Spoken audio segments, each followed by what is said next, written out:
Hallo und herzlich willkommen bei unserem alten Zuhause. Heute, wie versprochen, möchte ich euch einen kleinen Rundgang durch das Haus geben, wie wir gelebt haben, aber auch, wie wir das Haus damals gekauft haben, um euch zu zeigen, was wir alles schon umgesetzt haben. Eine kleine Reise in die Vergangenheit, die hier startet, hier direkt vor der Haustür und euch ein bisschen was zeigen soll. Und natürlich auch für uns ein bisschen Nostalgie, ein bisschen Erinnerung sein soll. Begleitet mich auf die Reise und wir sehen uns wieder später. Viel Vergnügen. Fangen wir beim Vorgarten an. Hier haben wir eine neue Haustür gesetzt, neue Fenster und auch das Dachfenster etwas vergrößert. Ja, hier noch ein kurzer Einblick, wie es früher mal aussah, bevor wir eingezogen sind. Und hier, wie es fertiggestellt war. Gehen wir mal rein.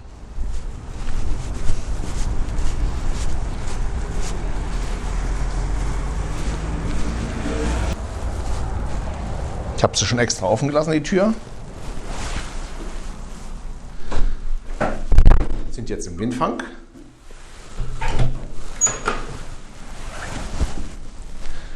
Und gehen dann direkt hier ins Schlafzimmer, das hier gleich auf der rechten Seite ist. Ja.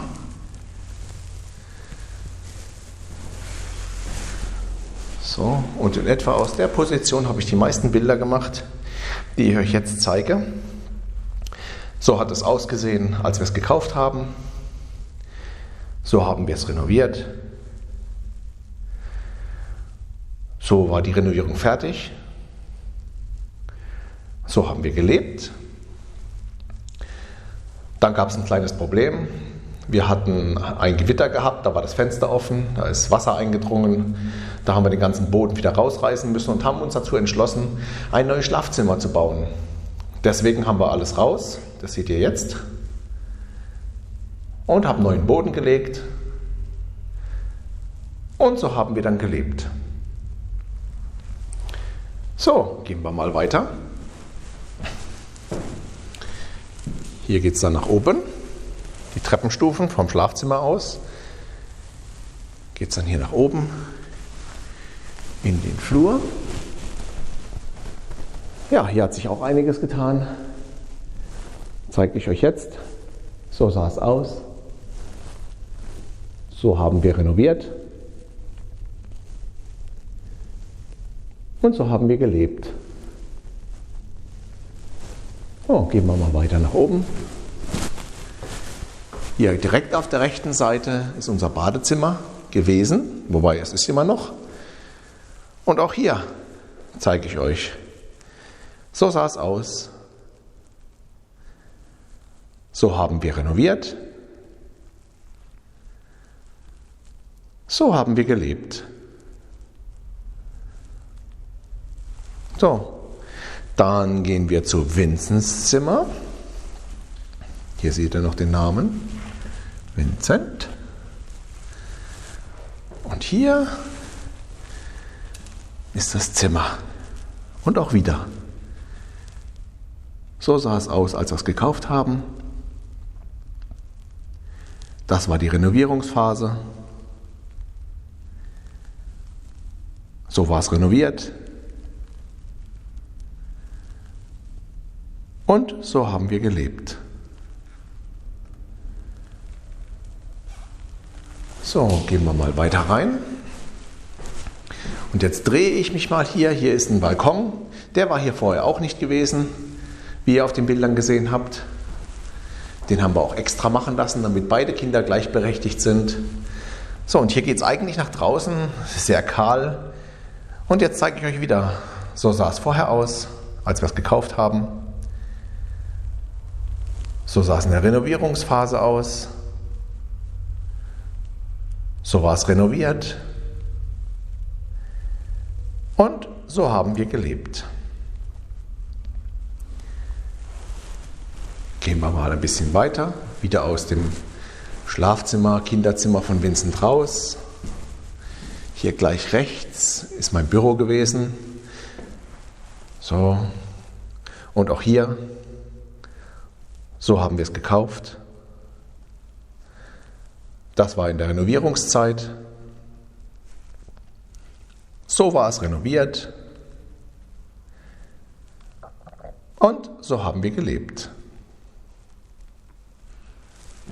Ja. Hier sind schon die Schlüssel vorbereitet für unsere Nachfolger. Und wenn man hier rauskommt, gleich links war das Zimmer von Vincent und gleich rechts ist das Zimmer von Serafin. So. Und auch hier. So haben wir es gekauft. So haben wir renoviert. Und so war es renoviert. Und zu guter Letzt, so haben wir gelebt. Eine Menge zu tun, eine Menge gemacht. Hier ist die Balkontür, die schon vorhanden war, die wir jetzt natürlich ausgetauscht hatten. So, machen wir das mal auf. Und schauen mal hier raus. Ja, kommen wir zuerst mal zum Balkon. Da hat sich jetzt nicht so viel geändert, aber trotzdem möchte ich euch kurz zeigen. So sah es aus, als wir es gekauft haben. Und so ist es jetzt eigentlich immer noch. Nach wie vor. Denn das Verputzen des Hauses wollten wir später übernehmen. Gut, dann gehen wir mal weiter. Und dann zeige ich euch mal hier unseren Garten. Und ich denke, hier hat sich am meisten getan und hier haben wir auch am meisten Kraft und Energie reingesteckt. Ja, jetzt zeige ich euch, so hat es ausgesehen, als wir es gekauft haben. Und jetzt zeige ich euch ein paar Bauabschnitte. Das Gartenhaus, der Hühnerstall, die Kräuterschnecke, das Hochbeet, das Gewächshaus, das Trampolin, der Pool. Eine Menge Arbeit und eine Menge Zeit, die hier reingeflossen ist und auch eine Menge Geld. Aber hauptsächlich auch viele Mühen, dass wir es uns so gestaltet haben, wie wir es auch wirklich wollten.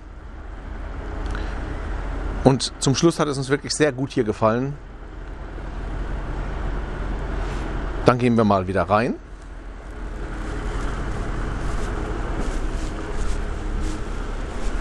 In Serafins Zimmer zurück. Wir hätten jetzt auch beim Vincent rausgehen können, aber so macht es einfacher. Dann schauen wir mal hier. Wieder in Serafins Zimmer. So hat es ausgesehen, als wir es gekauft haben. So in der Renovierungsphase. So war es renoviert. Und so haben wir gelebt. Ja, wenn man sich das so anschaut, gehen wir mal weiter, dann ist es schon, da wird man schon sehr wehmütig, was man hier alles Schönes gemacht hat, nur um es so zu erreichen, wie man es auch wirklich haben wollte. Das hier ist das Gästezimmer. Ich gehe noch mal ein Stückchen zurück, denn diese Wand gab es eigentlich gar nicht, oder beziehungsweise diese Tür gab es eigentlich gar nicht. Die haben wir extra frisch gemacht, zeige ich euch aber auch gleich. Zuerst mal hier. Wie gehabt. So haben wir es gekauft. Dann haben wir eine Menge abgerissen in der Renovierungszeit. Dann hatten wir es fertig. Aber unsere Vorkäufer oder Vorbesitzer hatten vergessen uns zu sagen, dass dieses Dach hier undicht ist. Deswegen mussten wir das Zimmer, es gab einen Feuchteschaden, seht ihr. Deswegen mussten wir nochmal das Zimmer rausreißen und auf dem Dach waren 2 Schindeln kaputt, die haben wir ausgetauscht. Ich habe das Dach dann über dem Gästezimmer auch rausgenommen, habe dann die Latten ausgetauscht durch imprägnierte und habe auch gleich eine Bahn eingezogen, die Feuchtigkeitseindringen verhindert, die richtig gelegt, gedämmt, eine Dampfsperre eingebaut und dann wieder alles verkleidet. Das könnt ihr jetzt sehen. Dann wieder neu Laminat gelegt. Und das Zimmer fertig gemacht, bereit, als wir ausgezogen sind. Das habe ich so spät gemacht, weil ich diese Altlast nicht noch mit mir nehmen wollte. Ich habe gesagt, ich möchte das Zimmer so verlassen, wie ich es auch gerne gehabt hätte. Und deswegen habe ich es noch mal kurz vor unserem Umzug renoviert. So, jetzt gehen wir mal rein und drehen uns mal zur Tür. Die könnt ihr jetzt sehen. So, und dann zeige ich euch nochmal. So haben wir es gekauft. Das war die Renovierungsphase mit Schneiden der Tür, Einbauen eines Sturzes, Einbau einer Zarge. So sind wir dann im Endstadium gewesen des Renovierens. Da kam ja dann noch das mit dem nassen Dach, wo ich dann auch wieder alles rausreißen musste. Und letztendlich haben wir dann auch so gelebt. Gehen wir weiter Richtung Treppe. So. Und da seht ihr jetzt den Windfang. Zeige ich euch das auch. So haben wir es gekauft. So haben wir renoviert. Hier war die Renovierung fertig. Und so haben wir gelebt. Gut, gehen wir weiter. Eine Treppenetage runter. Das eine ist das Obergeschoss, jetzt gehen wir ins Erdgeschoss. Und das andere habe ich, wo wir jetzt gleich hingehen, das Untergeschoss genannt. Das hier. Und hier könnt ihr auch sehen, so haben wir es gekauft. So haben wir es renoviert. So war die Renovierung fertig. Und so haben wir gelebt. Gehen wir weiter, direkt in den Keller, bevor wir uns das Untergeschoss angucken. Hier hat sich nicht allzu viel getan, trotzdem zeige ich euch. So haben wir es gekauft. Und so sah es zum Schluss aus. Gehen wir wieder eine Etage tiefer. Im Kesselraum gibt es nicht allzu viel zu sehen, hier hat sich gar nichts geändert. Ich zeige es euch trotzdem, dass ihr es mal gesehen habt. Der Wasseranschluss, der Kabelanschluss, hier hinten ist der Stromanschluss, der Wärmetauscher und die ganzen Zähler, die ich dann gleich noch ablesen werde. Da oben ist noch ein Gartenzähler und die ganzen Regale. Ich habe hier auch Pflanzen gezogen mit einer Pflanzenlampe, weil es hier einfach warm und feucht ist in diesem Raum. Und trotzdem gibt es hier keinen Schimmel. Also es ist alles ohne Probleme gewesen die ganze Zeit. Gehen wir hier in den Keller. Hier ist die Fernwärme, die reinkommt, die dann hier weitergeführt wird und auch zu den anderen Häusern führt. Jetzt drehe ich mich mal um. Und da sehen wir dann jetzt den Schaltschrank. Und auch hier zeige ich euch, so haben wir es gekauft. Das waren die Renovierungsarbeiten. Naja, und so sieht es auch letztendlich aus, wie es jetzt aussieht. Hinten dran ist noch der Stromkasten. Und wir gehen weiter. Wieder nach oben. Nach oben ins Untergeschoss. Klingt gut, oder? So, hier kommen wir in mein offizielles Bad, so haben wir das gesagt, weil oben wollte meine Frau ihr Bad einrichten. Ich habe hier unten mein Bad eingerichtet. Und auch hier zeige ich euch, so sah es aus. Es waren 2 Räume gewesen. Da haben wir die Wand rausgerissen, haben dann auch die Zarge rausgeschweißt oder rausgeschnitten, kann man eigentlich besser sagen. Also das sind die Renovierungsarbeiten. Dann so sah es renoviert aus. Und so haben wir gelebt. Direkt nebendran seht ihr das Wohnzimmer mit dem wunderschönen Parkett, den wir extra haben aufarbeiten lassen. Ein Ballsaal. Uns hat das super gefallen, deswegen wollten wir den auch erhalten. Und dieser Kamin hier, der kam nachträglich rein, weil ich mir das so sehr gewünscht habe, in den Wintermonaten eine wohlige Wärme zu haben. Und ihr hört auch am Schall, es ist ein wirklich toller Klang hier. Dann schaut mal, so hat es ausgesehen, als wir es gekauft haben. Das war die Renovierungszeit. So war es nach der Renovierung.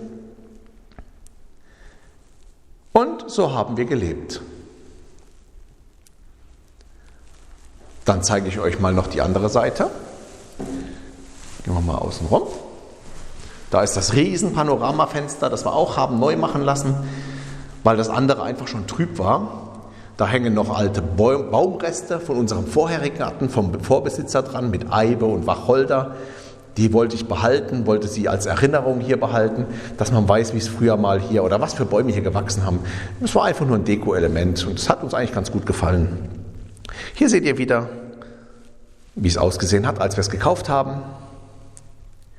Das war so die Renovierungszeit. So war die Renovierung fertig. Und so haben wir gewohnt. So, durch diese rechte Tür würden wir jetzt ins Esszimmer kommen. Ich gehe jetzt aber extra noch einmal links rum, die Tür werden wir gleich nochmal sehen, durch den Flur. Da hier ist Küche und Esszimmer, hier gab es auch mal eine Wand, seht ihr auch gleich. Ich zeige euch erstmal den Bereich, das ist das Esszimmer gewesen. Wird es wahrscheinlich auch wieder sein. Und hier zeige ich euch wieder, so sah es aus, als wir es gekauft haben. So sah es in der Renovierungsphase aus. So war die Renovierung fertig. Und so haben wir gelebt.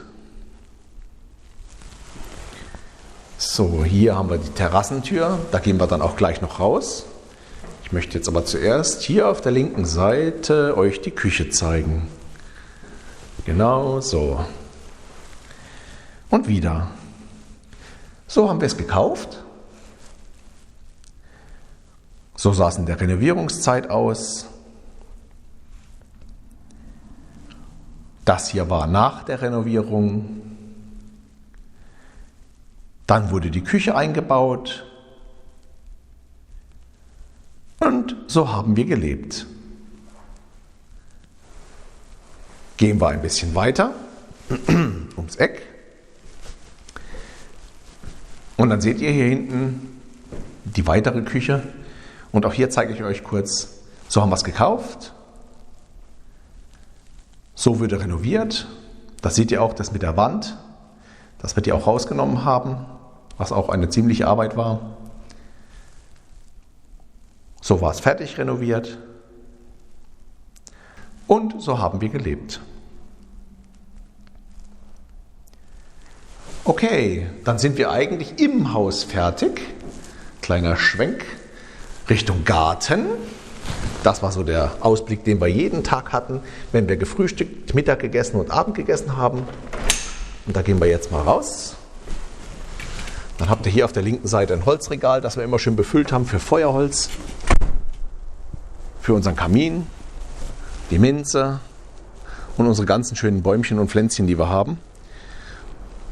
Wie zum Beispiel auf der linken Seite der Holunder, die Kirsche, Himbeeren, Johannisbeeren, frisch gepflanzter Blumenkohl, Apfel, Sanddorn, Stachelbeere.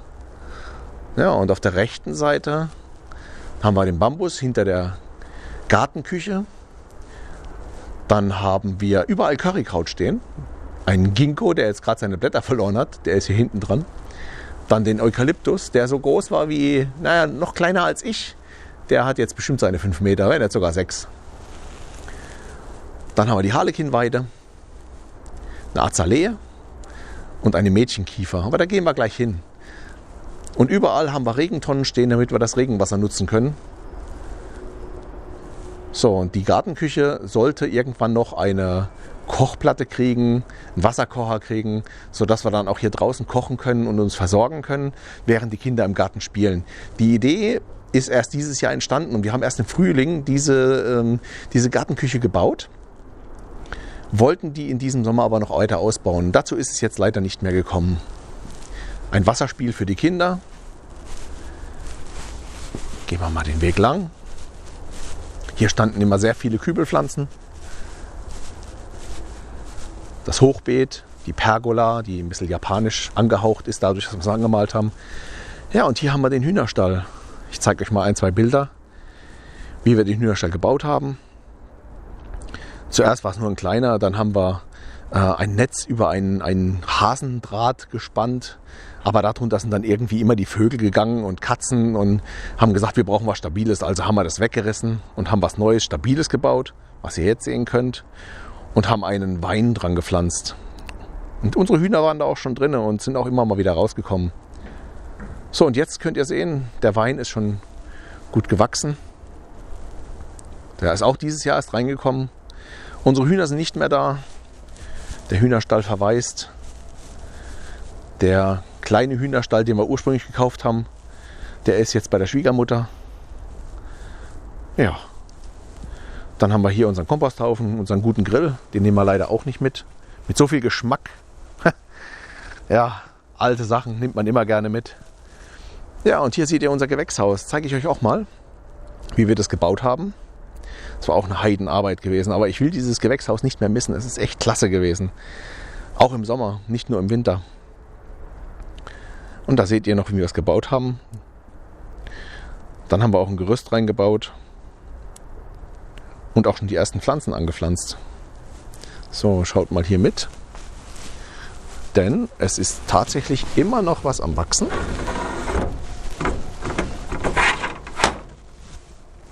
Hier haben wir Pflücksalat, Kopfsalat. Ja, wir haben hier Hackschnitzel und die haben gerade in der Tür geklemmt. So, dann haben wir hier noch Paprika, Peperonis und da hinten ist sogar noch Feldsalat. Und die ersten Anfänger des Knoblauchs sind schon da. Also für mich etwas total Faszinierendes und ich mag das, selbst etwas anzubauen und es dann auch zu ernten. Und auch unsere Kinder sind immer wieder unterwegs und schnappen sich ein bisschen Salat oder mal von den Früchten die Himbeeren oder wenn auch mal die Heidelbeere blüht und wächst, dann holen die sich da auch als mal was. Und hier könnt ihr, ja, da kann man gut sehen, ne, die Paprika. Die sind dann auch bald reif. Die werden wir dann noch ernten, bevor wir hier aufbrechen. So, dann haben wir hier unser Gartenhaus, meine Werkstatt, meine Holzwerkstatt und Blumenaufbewahrung. Da haben wir uns einen kleinen Schutz gebaut, dass wenn die Sonne hier ums Eck kommt, dass sie nicht alles verbrennt, was auf dem Bonsai-Regal ist, das ich euch auch gleich zeige. Hier haben wir eine Doppelstabmatte gebaut und lassen hier den wie heißt es? Klettergurke, Schokoladenwein lassen wir hier hochranken. Hatten gehofft, dass wir in 3-4 Jahren mal die ersten Früchte kriegen. Ein weiblicher Strauch, ein männlicher Strauch. Dazu ist es jetzt aber auch nicht mehr gekommen, dass wir das mitkriegen. Das Pampasgras. So, gehen wir mal wieder rum zum Gewächshaus. Ne, zum Gartenhaus. Hier durch die Pergola. Hier haben wir die Kräuterschnecke, die wir auch frisch gebaut haben dieses Jahr. Mit Basilikum, Rosmarin, Cola-Kraut, Liebstöckel. Ja, viele gute Sachen. Auch Stevia habe ich gepflanzt gehabt. Ja. So, dann schauen wir mal hier hin. Da seht ihr das Gartenhaus. Und da zeige ich euch jetzt mal, wie es entstanden ist. Das alte Gartenhaus war aus Blech. Das sah nicht mehr ansehnlich aus, das haben wir abgerissen. In der Zeit habe ich das dann ein neues gebaut. Das war ein Bausatz gewesen, aber die Anleitung hätte man wegschmeißen können, die hat überhaupt nicht gestimmt. Da haben wir dann auch ein Holzregal reingebaut. Und eins der ersten Projekte nach Bau des Gartenhauses war dann auch schon hier das Bonsai-Regal, das ich euch jetzt gerne mal kurz zeigen möchte. Die Schublade habe ich auch erst dieses Jahr gebaut. Ist alles relativ neu und frisch entstanden. Und auch hier hinten dran versteckt. Ob ihr das sehen könnt. Eine Regentonne für unsere Pflanzen. So, dann drehen wir uns mal um Richtung Haus. Und auch hier möchte ich euch ein bisschen was zeigen, wie es früher ausgesehen hat, wie es in der Umbauphase aussah. Und es war sehr viel zu tun. Es war unheimlich viel zu tun, aber es hat auch immer sehr viel Spaß gemacht. Mittlerweile mit Kräuterschnecke, mit Trampolin, mit Pool. Wobei, wenn ihr es jetzt wieder sehen könnt, das Trampolin ist abgebaut, es ist schon hochgeschafft worden. Es ist jetzt nicht mehr viel da. Gut, gehen wir mal nach draußen.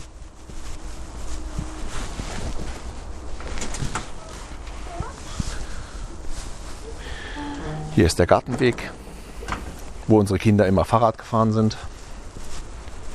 Und wenn wir jetzt hier hochlaufen, dann haben wir hier auf der rechten Seite einen Platz, wo ich eine Feige gesetzt habe, die jetzt auch schon in der Winterruhe ist. Dann haben wir hier das Fahrradhäuschen, das ich gebaut habe, mit der entsprechenden Bodenkonstruktion. Das ist noch der einzige Platz, der nicht von uns bearbeitet worden ist. Da haben wir immer ein bisschen Kompost abgelagert. Ich wollte da mal eine Brennnesselwiese draus machen, aber dazu ist es dann auch nicht mehr gekommen. Vielleicht hätten wir es auch irgendwann platt gemacht. Und hier haben wir, jetzt gehe ich noch mal ein Stückchen zurück, und hier haben wir unseren Müllplatz. Ja, wir haben ein Problem gehabt, dass immer Hunde hierhin gekackt haben, deswegen haben wir das Schild hingemacht. Wir haben grundsätzlich nichts gegen Hunde, wir hatten ja selbst einen Hund, aber die haben immer dahin gekackt, wo unser Müllplatz ist. Und hier drinnen könnt ihr unsere Mülltonnen sehen. Und hier auf der linken Seite ein 1000 Liter IBC-Tank, der auch über die Regenrinne, die hier an der Seite ist, angezapft wurde und immer schön uns mit Regenwasser versorgt hat. Der Schlauch, der war an der Seite verlegt und wurde zur anderen Regentonne geführt. Die wurde dann immer befüllt damit. Hier vorne rechts haben wir noch eine Azalee, dann haben wir noch einen japanischen Fächerahorn und eine Magnolie. Ja, und auch hier gehe ich noch ein Stückchen zurück und zeige euch jetzt nochmal, wie es ausgesehen hat, als wir es gekauft haben. Die ganzen Gartenarbeiten, wie was abgerissen worden ist.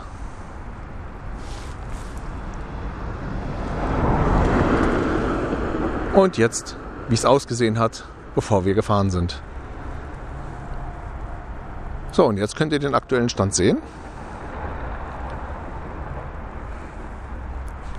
Und wir sehen uns gleich wieder im Garten. Okay, da sind wir wieder. Und ich hoffe, euch hat der Rundgang gefallen. Und ja, für uns ist es natürlich eine tolle Erinnerung. Wir werden uns das Video bestimmt öfter ansehen als einmal. Ja, es hängen sehr viele Emotionen dran und es ist jetzt in der nächsten Zeit unser Abschied von diesem Haus. Von den Erinnerungen natürlich nicht. Wir werden immer die Erinnerungen mit uns tragen.